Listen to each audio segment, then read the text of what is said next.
Advocate Nita Sawant Kavitkar या बार असोसिएशनच्या अध्यक्ष आहेत आणि अतिशय प्रामाणिक आणि मेहनती आहेत. त्याच्यामुळे निश्चितपणे चांगल्या नगराध्यक्ष त्या ठरतील याच्यामध्ये माझ्या मनात कुठलीही शंका नाही. आणि त्यांचा संपर्कसुद्धा दांडगा आहे.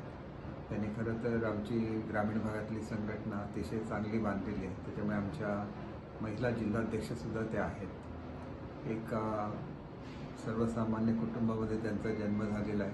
त्यांचे वडील STमध्ये कामाला होते आणि त्याच्यानंतर त्यांनी उच्च अशी पदवी त्या ठिकाणी मिळवली.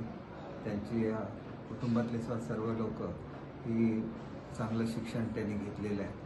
काही लोक MPSC झालेली आहेत आणि त्याच्यामुळे एका चांगल्या कुटुंबातील एका गृहिणीला नगराध्यक्षपदाची संधी मिळते याचा मला आनंद नाही आहे. युती झाली तर आपल्यातल्या काही उमेदवारांना अर्ज मागे घ्यायला लागतील याची पूर्ण कल्पना दिलेली आहे आणि त्याच्यामुळे त्यांना तयारी आहे. 20+2 22 उमेदवार अधिक एक नगराध्यक्ष आणि त्यांचे डमी असे उमेदवार फॉर्म भरतील. पण महिला नगराध्यक्ष ज्याला आरक्षण नव्हतं त्याला सुद्धा आम्ही महिला नगराध्यक्ष सौंदर्याच्या नगराध्यक्षपदी बसवलेली होती. आता तर आरक्षण असताना 2 वेळा महिला नगराध्यक्ष झालेल्या आहेत आणि त्याच्यामुळे त्यांची जी परंपरा आहे त्याच ॲडव्होकेट नीता सावंत कविटकर ह्या पुढे चालू ठेवतील याची मला खात्री आहे.